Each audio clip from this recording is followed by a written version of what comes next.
The main message of the Parliament today, as I come out from the exchange that I had with the leaders, is that in a world shaped by crisis and uncertainty, Europe cannot afford to lose focus. So this European Council is about staying the course. It is about taking responsibility and delivering on what matters most: Europe's competitiveness, security and ability to act. First, on competitiveness. This week, industry leaders were at the European Parliament for exchanges. Their message was clear and consistent, that they need a predictable and reliable framework that allows them to invest, to innovate and grow. So we must gear all our efforts towards simplification, providing stability and also allowing them to scale. And in this regard, the European Parliament is delivering directly. This morning, the Trade Committee paved the way for a vote in plenary on the EU-US trade deal next week. In fact, we will go there on the vote next week. Then Parliament also next week will adopt its position on simplifying AI rules. And next month, we will adopt our position on the simplification package for chemicals and a package of mid-caps, followed shortly after by the digital omnibus. And in all of this, European Parliament has left its concrete legislative mark, because the legislative process is part and parcel of Europe's democracy. And I'm proud, truly proud, of the work of our members of the European Parliament. We will never simply rubber stamp. For the next steps, we need to move from roadmap to results. Parliament therefore hopes that the European Council today will set out clear deadlines to deliver on the most important legislative files that aim to remove remaining barriers in our single market and make our savings and investment union a reality, because we all know that we cannot manage what we do not measure. Second, on energy, as I said this morning, the rising energy prices show that competitiveness and geopolitics are two sides of the same coin. Instability in the Middle East is having immediate consequences for European households and businesses. Since the start of the crisis, Europe has paid billions more for energy imports, and that cost will rise if disruptions continue. This is why investing in storage, in reducing dependencies and accelerating upgrades to our energy grids is essential and goes to the very heart of what it means when we talk about our independence. Otherwise, we will simply continue to pay a high price, and our citizens should definitely not bear that. Finally, one word on geopolitical developments. In all of this, we should never forget the people suffering. The more than 90 million Iranians who have been fighting for freedom from an oppressive and brutal regime for 47 years, and the Ukrainian people who are enduring a fifth year of Russian aggression.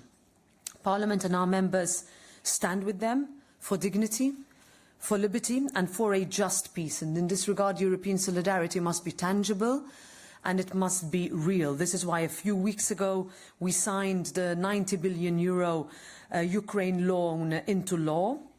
In our mind, this is pacta sunt servanda, that agreements must be kept. So let us be clear that this is not just altruism, it is a matter of our collective security. So to sum up and conclude at this point, now is the time to cut through complexity, to speed up delivery, ensure democratic legitimacy and take the bold decisions that this moment demands. Thank you, President. We now have the time for a few questions. So Francesca. Francesca Basso, Corriere della Sera. Here. Sorry. Ciao. You mentioned decision process, and some member states would like the European Parliament to make decision more quickly. In the past, complained about that, and this is, and they mention it in particular about decision relating to competitiveness, but not only. You express your view, but I would like to have a comment on that, and also what can the Parliament do to speed things up? So thank you very much. First of all, we talk a lot about speed, and there we are aligned. However, let me start by saying that speed cannot come at the cost of democracy or legitimacy. We will not be a rubber stamp. We take our job very seriously as co-legislator, and therefore everything that comes our way we do properly, with negotiating teams who work together, find compromises, put them to a vote, and then negotiate with Council. We have, of course, in this regard, done things at unprecedented speed. First of all, if you look at the time it used to take for simple referrals of legislative proposals to committees, this has been shortened from what used to take months to hours. I can tell you that I've just referred the EU Inc. proposal to our Legal Affairs Committee just a few moments after receiving the proposal that was announced yesterday. This is just one example of many when it shows how we have revolutionized the way we work. We also have adapted in the way that our rules are there to give us maximum flexibility. And in fact, how mandates are announced, how trialogue decisions are then voted. Our staff is working faster than ever before. And of course, we could always go faster. Sometimes speed is also hampered by lack of political decisions. And therefore, that is our responsibility. We take it, and we make no apology for the way we work. And in this manner, this is also a constant discussion that we have with the other co-legislator, because there are some legislative initiatives that are stuck here and are important for Parliament. And in this regard, I think the list that we have identified of the priorities between the Parliament, Council and Commission at the end of last year, with the Danish presidency, we are now going through them quite thoroughly. It also sets the tone of how we should do things in this moment where really business as usual is no longer the guiding principle, but really adapt with clarity and with action with everything we do. Thank you. I had Andy.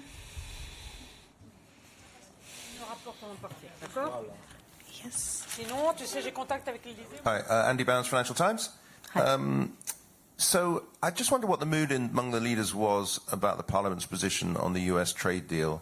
I mean, after avoiding a trade war last summer, the European Parliament seems intent on restarting one by putting in safeguards and conditions that the US will find intolerable, I would imagine.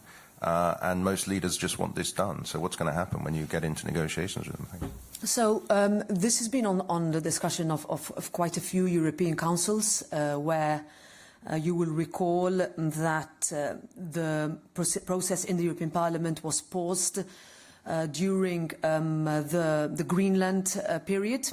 And I think that was the right political signal to send then. Since then, negotiations have been going quite intensely with the negotiating team in the European Parliament, whom I thank for their work, and simply goes in the direction of what we do when we do our job. So, but today in the International Trade Committee, by 29 votes to 9, strong safeguards were indeed added, including a sunrise clause. And this is what will be set for a vote in plenary next week, after which there will be negotiations with Council before a final vote. So Parliament is living up to responsibility for bringing this deal to life. We are doing our job. We will do it properly as we provide stability, we hope, to our transatlantic partnership, and a much needed predictability to our businesses on both sides of the Atlantic. So I'm very grateful to the Parliament's negotiating team for addressing real citizens' concerns in this regard, but we are keeping up our end of the bargain and moving. Thank you. I had Maria that had asked for Euronews. Yes. President, thank you so much, Marietta, for your news. You have been very outspoken, and you repeated it again today, about the idea of a democratic Iran. You've also have been very outspoken about the rights of women in Iran, but the situation, and I'm quoting President Trump, seems to be of Israel right now lashing across the Middle East. It's certainly escalating, and your colleague Kaya Kallas says the situation now needs an exit strategy, not escalation. Do you agree? And ultimately, do you worry that this will all end in a bigger mess, but with the same regime in place and more oppression in Iran? Thank you so much. Thank you, Maria. We've had the possibility to speak about this before. Parliament has been for years on the side of the Iranian people, 93 million Iranians who have lived for 47 years under repression. And if we go back to the very beginning of this year, when the IRGC was listed as a terror organization by unanimity in this council, the message was clear that time for change has come, and therefore this is why what we did at the beginning of the year set the tone for what we think should be our message, where we see an autocratic regime using violence and repression against its own people. So general message is we want the Iranian people to be free to choose the future of their country, free to exercise their rights and their liberties, and free to build a democratic and bright future for Iran. Real change for Iran is possible, but it can only come from within. And Europe is ready to support that process. We will intensify our work with Iran's opposition to bring about change in the region. Against all this background, ever since the beginning, we've said that diplomatic solutions should be used and that there is need for de-escalation. And especially what we've seen over the past days and hours with what happened this morning, the attacks also on the Gulf countries, I think that will be the message that also comes out of the European Council today. Thank you. We will take a last question. Frédéric Roy.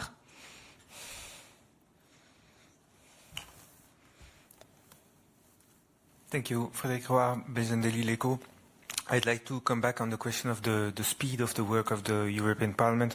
To work quickly is one thing. To commit to deadlines is another. You said you asked for deadlines. Do you mean deadline to adopt legislation? And if so, can you, as the President of the Parliament, commit in the name of the Parliament for precise deadlines for this legislation for the One Europe, One Market roadmap? Thank you. Thank you. The reason why we ask for clarity, especially from today's conclusions, is because that would show the commitment of the legislative track. When a proposal is put forward, whether it is legislative or not, the type of proposal that is proposed, and the time it would take for it to be going properly through committee, vote in committee, adoption of a mandate in plenary, negotiations with Council, and final vote. So you could argue that these deadlines are also broad in terms of each step needing all the things to be done for the work to be properly executed. So we would see that 9 months for a legislative proposal from now is a realistic time period. If we look at the proposal as it came, when it goes to committee immediately as the language versions are available, then we can move. What I can tell you is that there is a lot of excitement with regard to the specific proposal that you mentioned. It is something that the European Parliament has asked for a long time. It is one of the fundamental proposals of the Enrico Letta report, and it comes from a big appeal across all countries in the European Union for us to make life easier for our citizens. And I think that gives us all the motivation, enthusiasm, and also necessity to act. And it is within this framework that what we used to do, where we would presume that something would take at least 2 years, I think we're working in a time of let's get things done.